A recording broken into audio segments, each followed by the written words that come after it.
9สร้างเดี๋ยวกูเซิร์นเองเซิร์น1 2 3 4 9กูเซิร์นแล้วเข้ามาเลยออกแล้วเข้ามาแล้วแม่เซิร์นไปแล้วเข้าอย่ามาลีลามึงอย่ามาลีลาเว้ยบักหัวมาบักเบ้งเข้ามาแล้วจะคือบ่เห็นคนวะนี่เห็นคนแล้วไปเอ้ยสุยิบเข้ามาแม่กูได้ฆาตกรมันวะหรือนายอำเภออุ้ยกูได้นายอำเภอมึงเลยบักหาแซงเป็นบักหาแบงเป็นจะเข้าลิ้นแล้ววะเจมเข้าแล้วแม่เข้าได้แล้วสายมันออกทางนี้บ่ได้อย่าใกล้กัน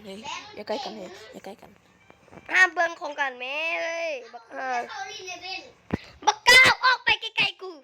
ยังไม่ได้ลิ้นเอาเว้นเจ้าเข้าแลนลิ้นเลยว่ะเจ้าเบิ่งเอาเว้นเข้าแลนลิ้นแล้วเจ้าเบิ่งนี่ลิ้นแล้วกูยังไม่ได้เข้ากูแค่ล็อกเบิ่งของกูเองกูยังไม่เข้าจริงกูก็ยังไม่เข้ามึงเห็นกูสักยืนเอาเว้นเบิ่งย่าหางก็ยังรอจุคอยลิ้นอยู่เรื่องการนี้การมาเรื่องการนี้มันมีท่าอยู่บนแต่มันมีท่ายืนแต่กามาเบิ่งกูรีเซ็ตเลยดีกว่าสร้างมันแพ้ไปเลยให้ฆาตกรชนะไปเลยมาแม่งปีกมาครึ่งกลางการมาใหม่ดิเอาอันนี้ด้านอันนั้นมันให้มันมาใหม่มันมากะตั้งเดือนแล้วนะบอกเอาด้านนี้ด้านนั้นมันให้ไปอันนั้นซื่อๆมันให้ไปอย่างว่าเอาปืนแล้วก็ไปยิงใครแล้วมันบุกคักมันอยากลิ้นแบบนั้นซุ่มฆาตกรได้เถิดแม่งโคตรกากห่ามีรู้ว่ามึงเป็นฆาตกรจริงกูเห็นกับตา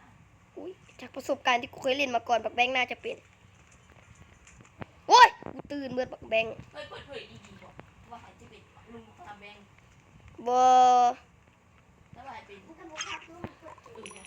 คันเปิดเผยมันก็สิบ่คักบักนานบักมาปิ่น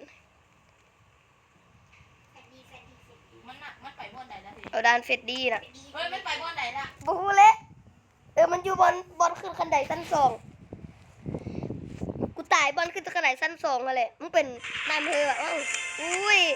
เก่งเนาะมึงนี่ก็บ่ได้ตายแล้ววะไปเอาด้านเฟดดี้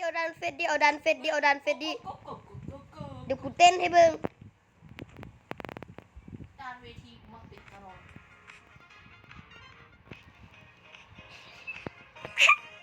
เดี๋ยวก็ไปเต้นอยู่ทางเวทีให้เบิ่งเด้อตู้เข้าแล้วอ่ะไปเดี๋ยวกูโชว์ความบริสุทธิ์ของกูให้เบิ่งโดยการที่ว่ากูสิไปเต้นทางเวทีให้โอ้ยบักเกมมึงออกไปตีมาเฮ้ยสู่มันรวมกันอยู่ทางเวทีเด้อแม่งปิดบุญสูงแล้วแบบเป็นอะไรมันเสียบุญสูงก็ออกมันเป็นค่าตะกอนบุญหนาออกนี้มีเห็นว่าท่าเต้นมันมีเพลงนำได้เดี๋ยวกูให้ฟัง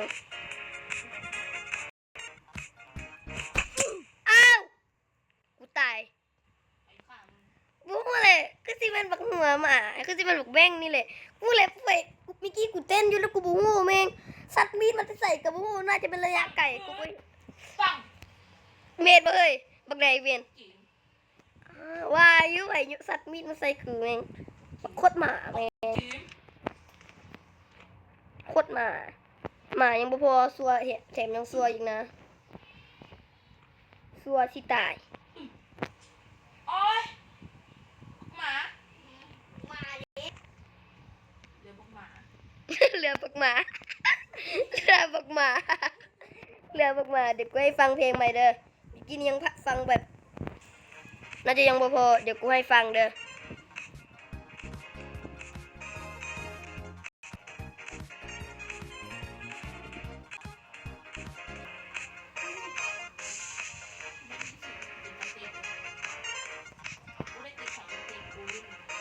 มีป้ายบ่มีเงินซื้อบ่บักหามเอ้ย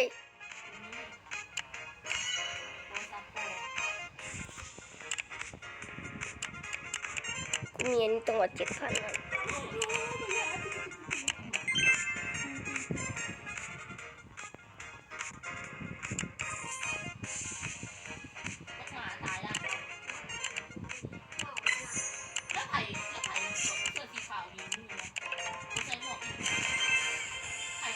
เฮ้ยซูเบกกูเหลือ2%แล้ว เดี๋ยวกูลิ้น อันนี้ใครเฮ้ยเสื้อสีขาว กับบักหมา โมเมนต์มี2 คน บักตี บักตีน้อย ตีน้อยซอยสาเอ้ยสู้เอาด้านนี้แม่ อุ้ยมันอะไรเนี่ย เม็ดตัวบ่เม็ดเด้งใดโอ้ยกูลืมเลยเกือบลืมเลยใบกันเบิ่งกูยังบ่เข้าวะเฮ้ยสู้เข้าเลยป่ะกูยังบ่เข้านี่เด้เข้าได้แล้วสาธุฆาตกรหรือนายอำเภอก็ได้อยากมีความสามารถอู้ห้าแม่มึงตาย กูย้านบักจีมตอนนี้ บางทีอาจจะเป็นบักฮาตีที่มันมาใหม่ก็ได้ พูดเนียน มันเอ้ยบักตีน่าจะจับมีดอยู่หรือสั่นกะบักแบง สั้นกับบักจีมตีน้อยซอยลีลา เฮ้ยกูตื่นหมดนี่เดี๋ยวกู ก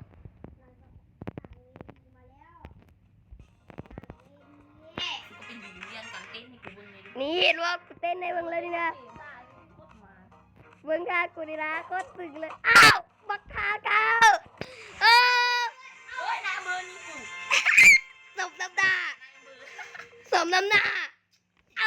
บักขาที่จับหำกูหามึงอะ แล้วพอว่ามึงสมน้ำหนักกูล่ะ นี่เฮ้ยเอาด้านบ่เอาด้านเงินเอาด้านเงินเอาเฮ้ยกูลืมด้านเงิน เป็นที่เอา เอาด้านเม็ดชิดก็ได้บ่เป็ดดีมันยากโพด ตัวมันกลิ่นอะไรเด้อ บ่ได้มาจัดละครเทิงเวทีเด้อมาจัด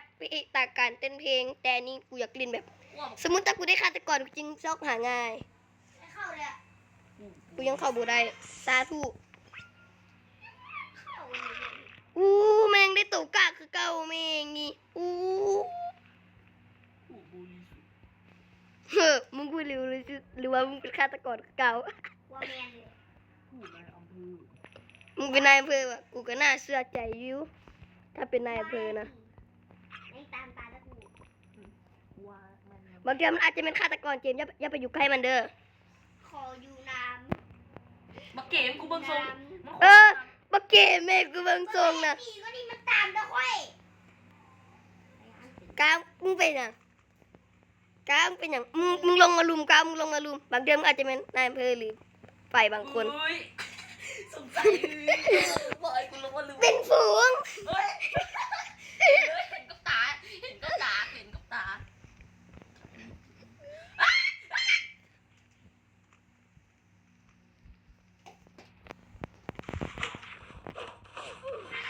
โอ้แม่งมากูตาเล่โอ้สัตว์บ่ดึกเอาด้านอากาศด้านเป็ดน้อยเอาด้านเป็ดน้อยด้วยเอาด้านเป็ดน้อยเอาด้านเป็ดน้อยเฮ้ยด้านเป็ดน้อยด้านนั้นด้านไม้ครับด้านไม้ครับ ดานี้ โมจะมันฆาตกรมันสิลินง่ายเกินเนาะฆาตกรลินง่ายพวกนี่สู่คือสิบ่รอดแล้วหั่น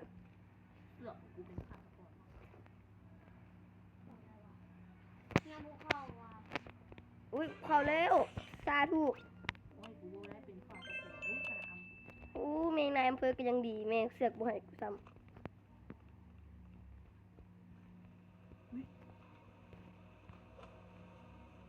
อุ้ยกูตื่นเมื่อแม่ง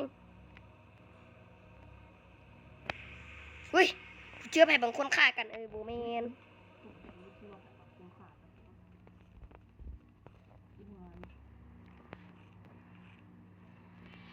โอ้ยบางเ ได้ว่าจับมีสัตว์กูอะไรบักคากาวจากที่นี่แหละบักแบง ต้องเป็นหน้าหมาอีกครับอีล่างไปใส่ว่ามึง อยากให้มันไม่ลินน้ำสิวะ เน็ตแม่งมัน มัน เหลื จะ อ ขัด สอง ยามานี่ยา ขีดลูกขาไปเลยตัว ยามานี่ เน็ตเหลือ เดี๋ยวฆาตกรฆ่าลินบ่ได้ยาเดี๋ยวฆาตกรลินบ่ออกยา เสื้อเขาเป็นขาดตะโกนเนาะเมื่อกี้บอกว่าเปลี่ยนแพงเลย ยาบ่ลินนำมายา เล่นอย่าง แมปทายบ่แมน ตีน้อยเป็นบักตีน้อยเป็นเขาอีกนี่ ดีน้อยเป็นว่ะ บักตีน้อยเป็นอุ้ยยังมากอด สูระวังเด้อเฮ้ย บักแบงกูเบิ่งว่ะมึงไง เฮ้ยระวังเด้อเฮ้ยระวังเด้อเฮ้ย บักตี ระวังเด้อปกติน้อยเป็นได้เบอร์ โอเครอดเป็นตัวมึงว่ะตีน้อยมันเป็นขาดตะโกน เอาอันนี้เฮ้ยเอาอันนี้เฮ้ยเอาอันนี้เฮ้ยเอาอันนี้ปกติน้อยคือมาโชคดีตัวโบได้ฮอดผู้บริสุทธิ์สำนา เป็นได มันเป็นจะนายอำเภออยู่ตอนนี้เนาะ บ่นายอำเภอแต่ฆาตกรยังบ่เคยเห็นมันเป็นอยู่นอกจากปากกาหลายสุดกูนี่หากัน2 รอบนึงกู เขาเป็นแล้วเขาเป็นจำผู้ เล่นหลายมันคือดีอยู่ได้เนาะสาธุฆาตกร โอ้ได้จำผู้บริสุทธิ์ กดแม่งเลย มีอย่างอื่นได้จำผู้บริสุทธิ์ โอ้ยบักกาตัวดีโอ้ยบักกายังเป็นฆาตกรหลายสุดๆโอ้ยบักตีโอ้ยบ่มันบักเกม เอาเกมอย่างพ่อกระโปรงเนี่ยเขาเป็นผู้บริสุทธิ์ เอามา โอ้ยเกมมาโอ้ยบักตีน้อยก็มาป่ะนี่ เอามาเบิ่ง เสือกจับมีดสำเนาะ เอามาเบิ่งมึงเป็นผู้บริสุทธิ์จริง แม่เสียนไอ้เบน ฮะ ใส่น่ะไม่ติดเลย ก็น้ำมันจะบ่บอกดิถ้าเขาลินแล้วก่อน ไอ้กาวเพียบเพิ่งเนี่ยกา ไม่เบิ่งนะแค่เห็นว่ามันเป็นขาดตะโกน อุ้ยบักไหนวะอ้าวกูเลยไหมลืมเลยเขาต้องทำท่าว่าเขายังบ่ตายเอ้ยเขาต้องทำท่าว่าเขายังบ่ตาย ยังบุตาย สำหรับตอนนี้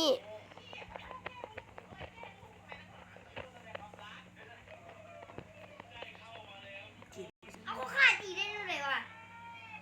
เฮ้ยบักไอตีน้อย ตีน้อยเป็นฆาตกรตัว บักเกมทำเมนเป็น ตีน้อยเป็นนะเป็นคือซีเมนเป็นผู้บริสุทธิ์ตีน้อยนะเขียนว่า ใส่ใส่ อมแตกแจกฮะ กูอยู่บนทีวีที่มีบอล เดี๋ยวแป๊บนึงอมแตกแจกคำภูวงศ์อมแตกฮะอมแตกแจกคำภูวงศ์ ใช่หลังทีวีบน อมแตกแจกใคร มันมีบอล แจกคำภูวงศ์ ทีวีมันมีบอลนางนำ อมแตกแจกคำภูวงศ์ มีบอลนางน เป็นโซฟาอ่ะ ำบอลจอดเลยถึงบอล สำนี่สำหรับบ อลโซฟา สำหรับนี่ โซฟาไหนเอ๊ะ กับโซฟามีทีวีกันดิ โอ้เสียเถียงกันหลายสุยไปจัดการนะบักฮาจีมทำน้อยหัน โซฟาที่บอลมีทีวี ไวจัดการนะพี่คันฟังเลยนะกสันกระตัด ขนาดกูคือคาร์บอน กสันกระตัดทำได้ กูคือคาร์บ ใส่ อน กันเท่ กูก็บอกแล้วกูอยู่ในทีวีมีโทรทัศน์เอ้าแท้มึงจะถามกูเว้นไหม เอาด้านนี้ดีกว่า เอาด้านนี้อย่าสูบไปน่าด่านบักตีเกตูดด่านเฮือนบักตีก่อนมามันกระเด้าตูดสุนำ มึงเลยนะมันเดาแบบเจ็บใจ โอ้แม่ เจ็บใจแบบรุนแรงการขึ้นสูงยังเจ็บรวนกวนส้นตีนไม่เป็นไรแต่กวนใจนี่เป็นเอง คำคมมึงนี่จังแม่นอหย่างกับบุ้งเลยเนาะ ไม่เว่าคำพูดแต่กูเว่าให้มึงฟัง คำหมา ชื่ออะไรหมาห้อง มาบนห้องคือมันห้องแบบบักก้าว ไปเต้นพี่น้อง สู่ระวังเด้อ ตีน้อย ระวังบักก้าวเด้อบ่มนตีน้อยบักก้าวเด้อระวังบักก้าวเป็นระวังอุ้ยบักไดมาฆ่ากันกูได้ยินเสียง เฮ้ย ฮ้ยสูบักตีน้อยเป็นเลย กูรักเบิ้งอยู่เลยกูรักเบิ้งภาพอยู่นี่เลยเป็นบักตีน้อยจับมีดก้าวมานี่ก้าว เฮ้ยมีบอลลี่แม่งโคตรเนียน ก้าวเมื่อกี้แหละกูยืนอยู่นี่กูเห็นมันยังมานี่มันจับมีดสับลิ้น เกมมึงมา และฐานคาตากูเลย เต็มนะหลักฐานกูนะอุ้ยบักเจมกูเห็นแล้วเจมก็เห็นแล้วเจอรี่อยู่ในตู้ทหารเจะเห็นบ่มันจับมีดนะเจะเห็นบ่เจมมันจับมีดนะ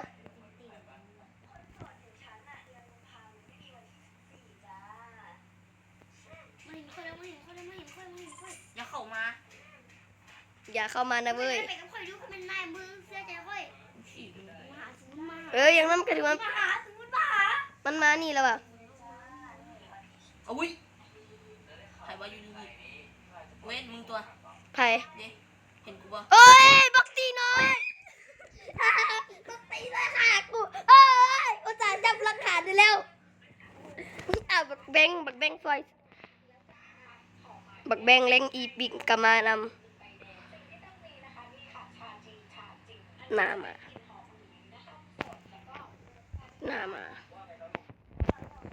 เกมเป็นนายอำเภอแท้ตัว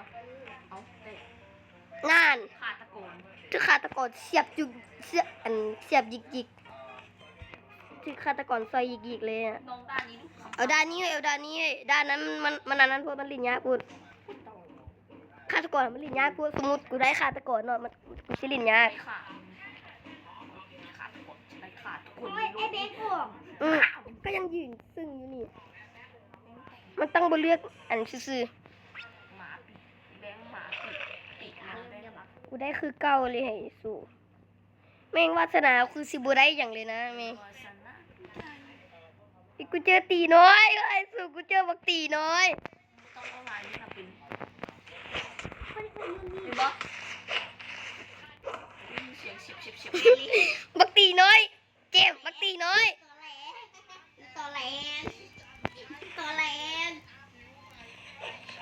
ต่อแหลเก่งอ่ะเงาต่อแหลกูไรยีนักยานซื้อเงาต่อแหลต่อแหล กูนี่แล้วกูนอนเลยนะนี่ ต่อแหล กูไม่ตายง่ายๆเว้ยกูมันตึงกว่ามึงว่ะ ต่อแหลต่อแหลเว้ย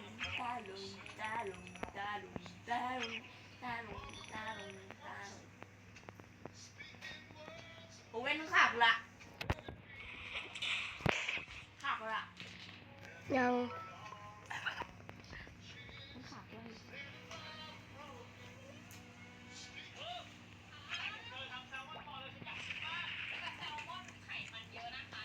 ใครมา